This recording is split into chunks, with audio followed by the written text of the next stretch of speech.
Zdravím všechny tradery, máme tady dneska dva speciální hosty. Málo kdy se stane, že bychom měli rovnou dva profesionální tradery. A tady máme tradery z jedné rodiny. Vítám tady Rolanda a Sebastiana. Sebastian bude součástí FinTok Stars, takže s ním ještě rozhovor uvidíte. Říkali jsme si, že to je naprosto jedinečná šance udělat rozhovor s dvěma tradery ze dvou různých generací, takže to se určitě bude stát za to. Pane, můžete se nám ještě představit na začátek? Tak, rád by som pozdravil všetkých divákov. Ďakujem veľmi pekne za pozvanie. Ja som Sebastian a tradingu sa viem teda zo pár rokov. Ahojte, moje meno je Roland, som Sebastianov otec a tradingu sa venujem vyše 20 rokov. Paráda. Vy máte dokonce svůj projekt, kde vzděláváte tradery. Můžete nám něco málo říct o tom projektu? Áno, ten projekt je vlastne, názov webovej stránky je Forest Traders. A je to taký moje dieťa a vlastne je tam zmapovaný celý môj vývoj od začiatku, ako som začal v roku 2002 sa zaoberať tradingom, alebo keď som sa prvýkrát stretol s tradingom a odtedy vlastne mapujem na svojom blogu, až potom neskôr to prerástlo do nejakého vyučovania alebo ukazovania môjho spôsobu obchodovania alebo môjho náhľadu na obchodovanie. A keďže Sebastian vyrastal so mňou a počas celého obdobia ranného detstva a počas celej výchovy počúval chtiac či nechtiac o Forexe a potom postupne to prerastlo až nejakú vzájomnú spoluprácu v tomto našom spoločnom projekte Forest Traders. Skvělý, teda asi nebyla šance, že by Sebastian byl cokoliv jiného než trader. Možná si mohl být lyžař, tedy profesionální, o tom si možná ještě trošku povíme. Mě by zajímalo, jak máte rozdělené role v tomhle projektu. Ja by som povedal, že role máme také spoločné, že sami vlastne individuálne tradujeme. Máme teda podobný štýl, ale sami sa robíme svoje obchody, svoje také vyhodnocovanie a svoj iný manažment. A role v rámci projektu máme. Ja sa venujem teda skôr tým takých technickým veciam a od toho sa venuje primárne teda obchodovaniu.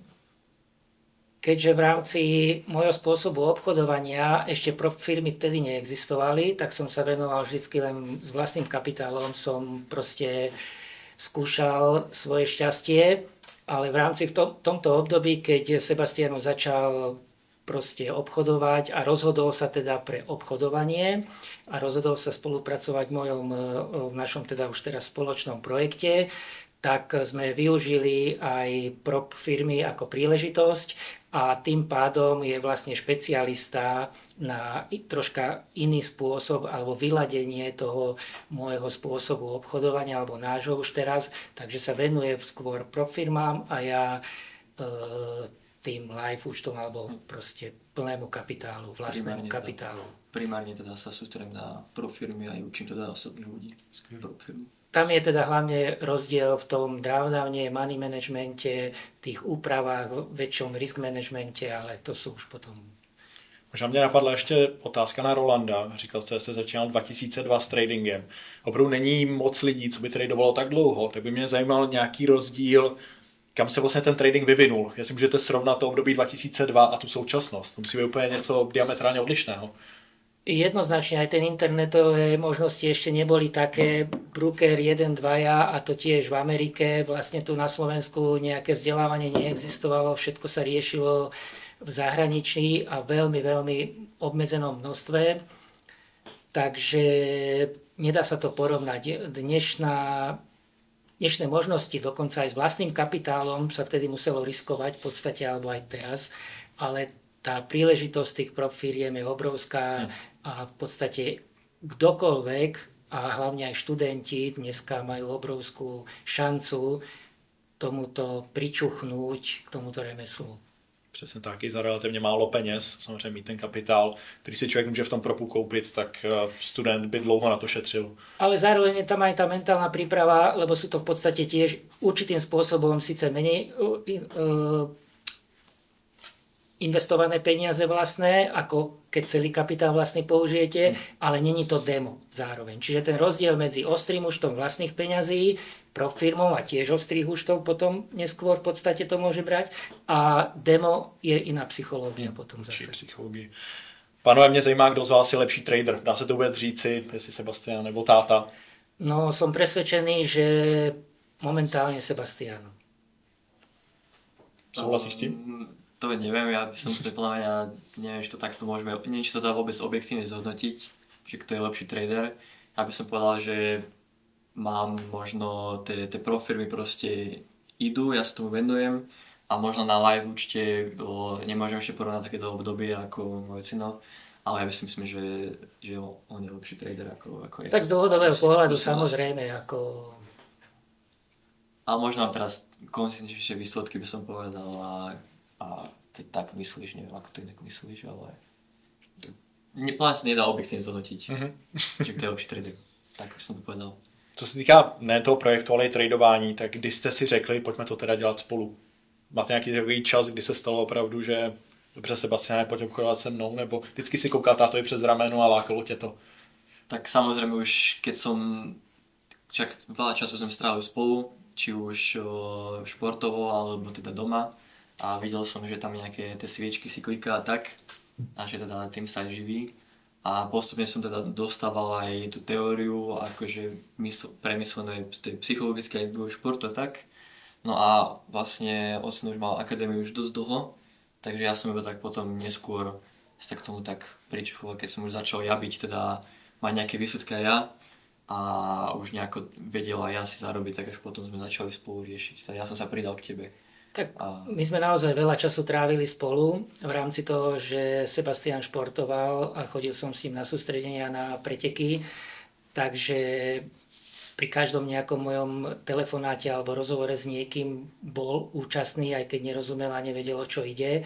Ale v podstate začali sme sa zaujímať o to, až keď on začal dávať tie otázky a to som vlastne zachytil ten záujem a vtedy som to podchytil a potom to už išlo.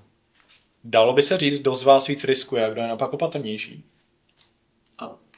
No, veľmi je to jednoduchá odpoveď, lebo keď obchodujete s vlastnými peniazmi a s prop firmami, tak s peniazmi prop firiem teda, už lepšie povedané, tak tá odpoveď je jednoznačná, ale keďže ja mám špecifický spôsob obchodovania, tak tie drawdowny máme ešte o niečo väčšie, ako prop firmy dovolujú. Takže Roland riskuje víc, teda si chápu dobře. No, neviem, či sa to dá povedať risk, lebo keď viete, čo robíte, tak to nemusí znamenať risk. Jasne. A keď to máte v podstate mentálne nastavené v hlave, tak nemusí to znamenať v podstate risk. Mě by zajímala ještě jedna věc, dotaz na Sebastiana. Ty jsi byl profi lyžař. Mě by strašně zajímalo, jak se tohle dá skloubit. Jestli ti to nějak pomohlo, třeba disciplína nebo mentálně si připravit na ten trading, tak jestli tohle nějak dokážeš provázat, jestli máš nějaké výhody, nebo jestli si získal díky tomu lyžování něco, co teď využíváš v tradingu. Určite. Ja si myslím, že celkovo šport, či už lyžovanie, či futbal, tenis alebo volejbal prináša celkovo ako šport výhody.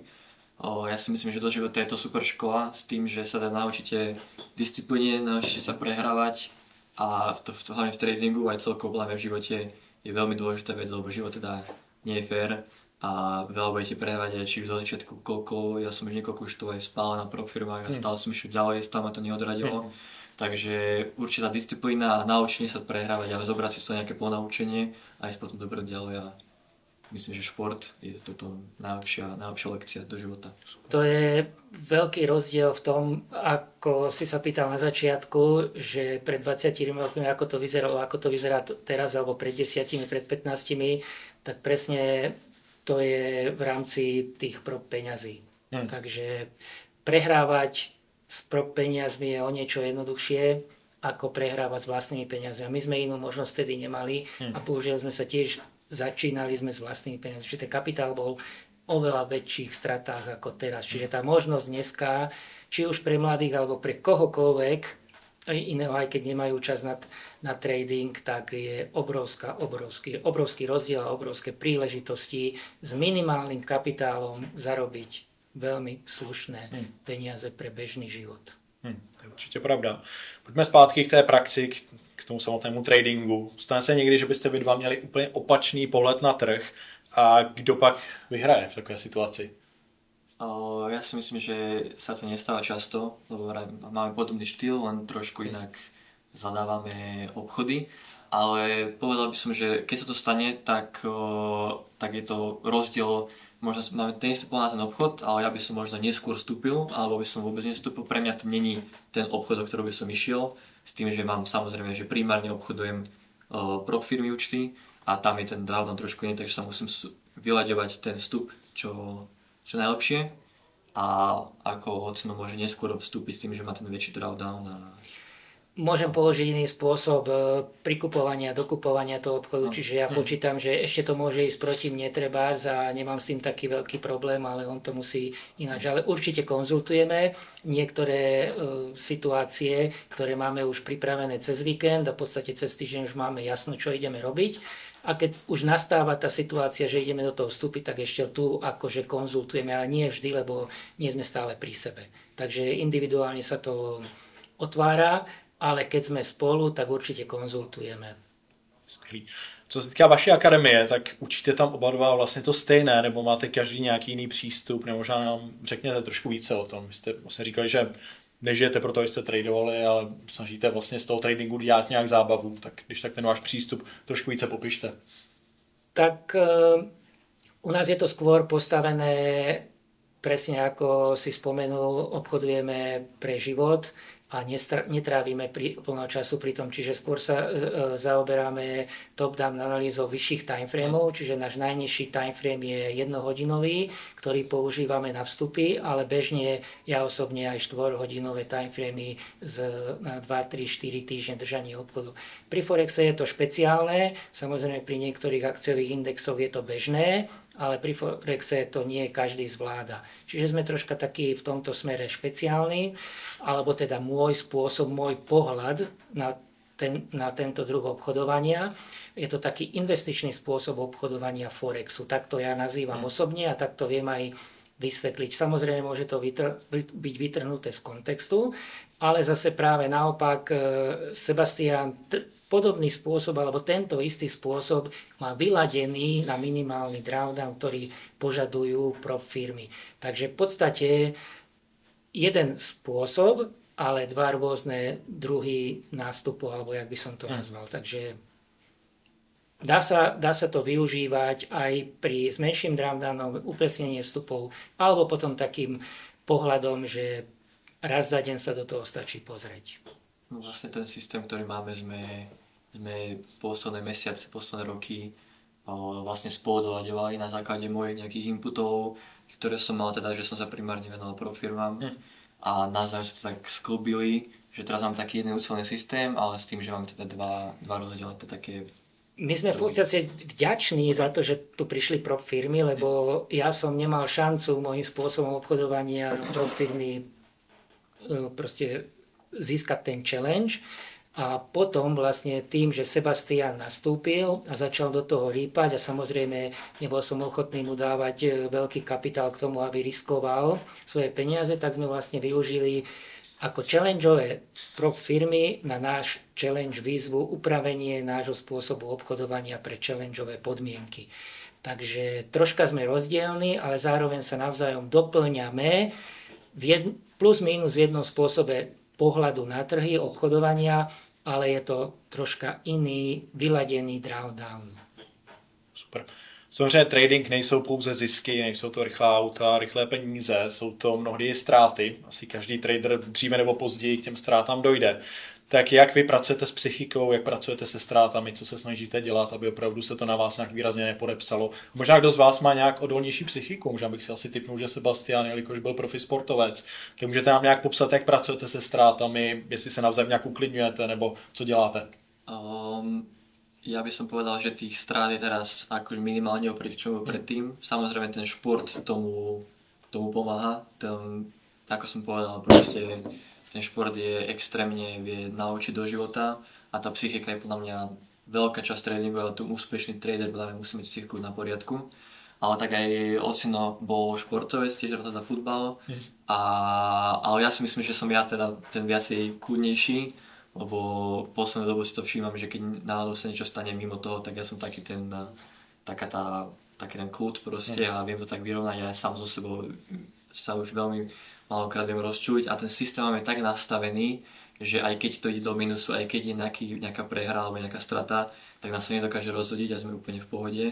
A je to proste tak vyladené podľa mňa, že veľmi málokrát sa stane, že sme reálne rozčuli. Samozrejme, ja som človek a ja sa viem nasrať, alebo teda byť nahnevaný, pardon, tak vieme to takto proste podľa mňa vybalansovať dobre. Tak nedá sa povedať, že by sme boli nahnevaní alebo teda nejako rozčúlení, lebo chyby sa robia, ale dopredu, keď máte nastavené, aj keď to nepoužijete stop loss, ale máte tzv. Mentálny stop loss, že viem, že si môžem dovoliť toto stratiť a to je moje maximum, tak to si to poviem. Ale straty sú bežnou súčasťou vo všetkom, v živote, aj v obchodovaní, aj akékoľvek biznis robíte, máte kaviareň, potraviny, proste niečo vám znie. Ja som 10 rokov robil ovocie, zeleninu a ja som sa tam naučil na stratách, keď hnili veci a nedokázali sa predať. Takže šport a ovocie, zelenina, predaj ovocia, zeleniny je extrémne špeciálne na šport ako na tú mentálnu a predaj ovocia a zeleniny na tú finančnú. Čiže aj strata veľkých peňazí a potom prišlo obchodovanie a tým pádom je mentálna príprava absolútna. Pri mojich klientoch je na prvom mieste osobný kontakt a v prvom rade zistujem, kto je aký, o čomu ide a či pozná sám seba. A práve tá mentálna príprava toho spôsobu obchodovania, aký mu bude vyhovovať, lebo my hľadáme vlastne a vyľaďujeme spôsob obchodovania na toho samotného človeka alebo klienta alebo proste zákazníka.